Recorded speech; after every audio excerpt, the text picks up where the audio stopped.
So, yung area po dito, simula dyan, hanggang dun sa likod ng burol. Hanggang dun sa dulo.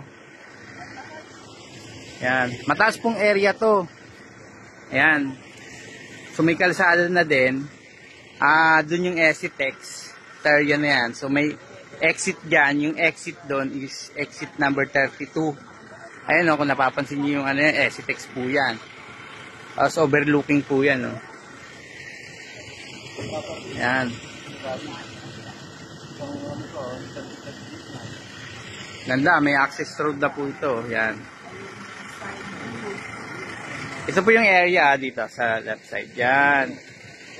So, first 50 po, 300.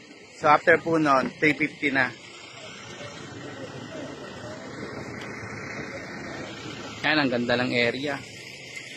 1 hectare po, 3 million. Yan. Hanggang dyan po yun, yan ha. Simula po doon. Hanggang doon sa may blue na bahay. Hanggang doon sa likod nun.